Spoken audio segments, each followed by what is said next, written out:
రాష్ట్రంలోనే అత్యధిక మెజార్టీతో మేడ్చల్ నుండి గెలవబోతున్నానని మేడ్చల్ బీఆర్ఎస్ అభ్యర్థి మంత్రి మల్లారెడ్డి తెలిపారు. తాను చేసిన అభివృద్ధే తనను గెలిపిస్తోందని అన్నారు. తెలంగాణలో కేసీఆర్ మూడోసారి ముఖ్యమంత్రి కాబోతున్నారని ధీమా వ్యక్తం చేస్తున్న మంత్రి మల్లారెడ్డితో మా ప్రతినిధి Vikrant Reddy face to face. Medchal BRS అభ్యర్థి మల్లారెడ్డి మనతో ఉన్నారు. ప్రచార శైలి ఎలా సాగుతుంది, గెలుపోవడంపై అడిగి తెలుసుకుందాం. సార్, ప్రచారం ఎలా జరుగుతుంది? చాలా బాగా నడుస్తుంది. ఎందుకంటే ఓటు అడిగే హక్కు మాకే ఉంది. ప్రజలకు మేము 9.5 సంవత్సరాల సంది సేవ చేసినాం. మా కేసీఆర్ కానీ, మా కేటీఆర్ కానీ, హరీష్ రావు కానీ మంచిగా అభివృద్ధి చేసినాం. దేశంలోనే నెంబర్ 1 రాష్ట్రంగా తీర్చిదిద్దినాం దాన్ని. ప్రజలందరూ కూడా మా దగ్గరనే ఉన్నారు. నమ్మకం అంతా కూడా మా మీదనే ఉంది. ఎందుకంటే మంచి మేనిఫెస్టోలో 14 మేనిఫెస్టో కానీ, 18 మేనిఫెస్టో కానీ ఇవన్నీ కూడా చెప్పిన దానికంటే ఎక్కువ ఇచ్చినాం మా కేసీఆర్ గారు, టీఆర్ఎస్ పార్టీ, బీఆర్ఎస్ పార్టీ. కాబట్టి ప్రజలు నమ్ముతారు, కాంగ్రెస్ను నమ్మరు. కేసీఆర్ అంటేనే నీళ్లు. కాబట్టి ఎప్పుడు కేసీఆర్ వచ్చినాక ఎప్పుడు కరువు రాలే, కరెంటు కూడా ఎప్పుడు బాధలేదు, నీళ్ళకు కూడా ఎప్పుడు బాధలేదు, తాగునీరు కూడా మంచిగా బ్రహ్మాండంగా వస్తున్నది. కాబట్టి అవి ప్రజలకు ఏం కావాలి చెప్పు? మంచి పరిపాలన ఉండాలి. ఎమ్మెల్యేగా ఉన్నారు, మంత్రిగా ఉన్నారు. మీ నియోజకవర్గానికి ఏం తీసుకొచ్చారు ఈ 5 ఏళ్లలో? మీరు జవహర్ నగర్ కానీ, పిర్దాజ్గూడ కానీ, బోడుప్పల్ కానీ ఇవన్నీ మీరు చూస్తే, పోచారం కానీ, నాకు 10 మున్సిపాలిటీలు. ఏ అవార్డు వచ్చినా 142లో మాకే అవార్డు వస్తుంది. ఎందుకంటే మంచి మంచి గ్రేవ్ యార్డ్లు కట్టినాం, మంచి మంచి వెజ్ నాన్ వెజ్ మార్కెట్లు కట్టినాం, మంచిగా రోడ్లన్నీ వేయించినాం. 60 గ్రామాలలో నా సొంత డబ్బులతో రోడ్లు వేయించిన. అంతా 120 గుళ్ళు కట్టించిన 60 గ్రామాలలో. ఎవరు కుల సంఘాలకు ఏది అడిగితే అది ఇచ్చిన. అన్నీ అభివృద్ధి చేసిన. ఊర్లలో అయితే ఇంత పని లేదు. ఏ రోడ్డును చూసినా నా రోడే, అది ఏ గుడిని చూసినా నా గుడి. అట్లా చేసిన, అంత బాగా చేసిన. ఇప్పటికే అభివృద్ధి చేశామంటున్నారు. మళ్ళీ మీరు ఎమ్మెల్యేగా ఎన్నికైతే ఇంకేం చేయబోతున్నారు నియోజకవర్గానికి? అద్భుతం. ఎందుకంటే మళ్ళీ ఎమ్మెల్యే అయినాక ఒక అద్భుతం అవుతుంది. నా పీరియడ్లో నాకు ఫస్ట్ ఇయర్ అంతా ఎలక్షన్స్ పోయినాయి. 2 ఏళ్ళు కరోనా పోయింది, 3 ఏళ్ళు పోయింది. 3 ఏళ్ళు పోయినాక ఈ ఏడాది పని చేస్తున్నాను నేను. ఇప్పుడు మళ్ళీ ఎలక్షన్స్ వచ్చినాయి.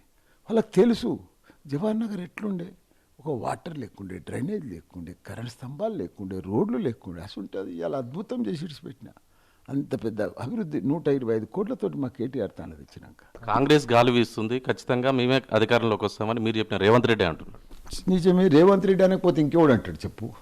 మంచిగా సీట్లు అమ్ముకున్నాడు, గాలి వీస్తుంది. ఆయనకు గాలి అయితే వీస్తున్నది.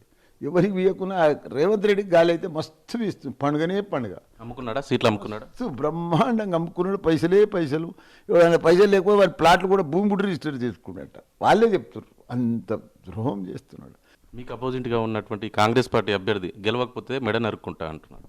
ఇప్పుడు ఆయన మెడ నరుక్కుంటా అంటాడా, తల నరుక్కుంటా అంటాడా నాకు తెలియదు. ఇది వరకు 2 సార్లు ఓడిపోయింది కదా, మరి అప్పుడు ఎందుకు నరుక్కోలేదు? ఇది 3వసారి ఆయన ఓడిపోయేది. ఇది ఫస్ట్ టైం అంటే మనం అనొచ్చు. ప్రజలు నమ్ముతారు నేను మెడ నరుక్కుంటా, అది నరుక్కుంటాను. మరి ఇంతకుముందు 2 సార్లు ఓడిపోయినావు కదా, ఎందుకో నరుక్కోలేదు అప్పుడు? ఆయనకు అలవాటు అవన్నీ మాటలు, మాయ మాటలు చెప్పి ఏదో ప్రజలను మోసం చేస్తానని. ప్రజలు నమ్మరు. వాడు చదివింది 3వ తరగతి. వానికి ఏమొస్తుందా? వాడు ఏదో నడమంతరం సరి. ఎవడన్నా పేరు మార్చుకుంటే ఆడే జంగ యాదవ్ అని, వజ్రేష్ యాదవ్ అని ఎందుకు మార్చుకోవాలి? తల్లిదండ్రుల మంచి పేరు. నడమంతరం సరి. ప్లాట్ల పైసలు, దొంగ ప్లాట్లు అమ్మి పైసలు సంపాదించి ఆడ సీటు కొనుక్కొని ఇదంతా ఉర్రుతలు ఊతురాలు. ఇటీవల ఇక్కడ మేడ్చల్ కావచ్చు, మల్కాజ్గిరికి సంబంధించి కూడా టీఆర్ఎస్ నేతలు, బీఆర్ఎస్ నేతలు కూడా పక్క పార్టీకి వెళ్ళిన పరిస్థితి. అదేమైనా ఎఫెక్ట్ పడుతుంది అనుకుంటున్నారు? 210 కార్పొరేటర్లు, కౌన్సిలర్లు ఉంటే 109 మందిని గెలిపించిన నేను బీఫామ్ ఇచ్చి 95% గెలిచారు. 61 గ్రామ పంచాయతీలు ఉంటే 55 గ్రామ పంచాయతీ సర్పంచులు నాదే, నేను బీఫామ్ ఇస్తేనే. 44 ఎంపీటీసీలు, 40 మంది నేనే. 400 మందిని నేను నా క్యాడర్ పెంచుకున్న. బ్రహ్మాండంగా వాళ్ళు పనిచేస్తారు ప్రజలల్లా. మొత్తం రాష్ట్ర వ్యాప్తంగా ఎన్ని సీట్లు కైవసం చేసుకోబోతున్నారు? ఈజీగా 88. పోయినసారి లెక్కన వస్తాయి, మంచిగా వస్తాయి. ఎందుకంటే ప్రజలకు ఇప్పుడు ఒకనాడు తెలంగాణ రాష్ట్రంలో పంట పండకపోవు, పండిన పంట గిట్టుబాటు ధర రాకపోవు, సాగునీరు ఉండకపోవు, కరెంటు ఉండకపోవు. ఇలా 3 కోట్ల మెట్రిక్ టన్నుల ధాన్యం పండింది. ఓ చరిత్ర. దేశానికి అన్నం పెట్టే స్థాయికి మనం ఎదిగినామంటే అది ఒక మరో ప్రపంచం, మరో చరిత్ర. మేము కూడా ఇస్తామంటారు.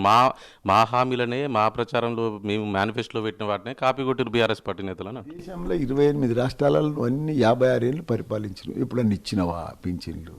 ఎప్పుడన్నా నీళ్ళు ఇచ్చినవా? ఎప్పుడైనా పంటలకు ఇది ఇచ్చినవా? రైతు బంధు ఇచ్చినవా? ఇక్కడ తెలంగాణలో ఒక 6 గ్యారెంటీలు, 3 గ్యారెంటీలు అని కూడా చెప్తున్నావు. కానీ ఎవడు నమ్ముతాడు వాళ్ళను? ఎవడు నమ్మడు. వాళ్ళకి నమ్మకం లేదు వాళ్ళ మీద. మీరు ఎన్ని ఓట్లతో గెలవబోతున్నారు మేడ్చల్లో? భారీ తెలంగాణలోనే భారీ మెజార్టీతో వస్తున్నాం. నెక్స్ట్ టైం మళ్ళీ మినిస్టర్ కాబోతున్నారు? ఇక అది నా చేతిలో లేదు, మా సీఎం కేసీఆర్ చేతిలో ఉంటుంది.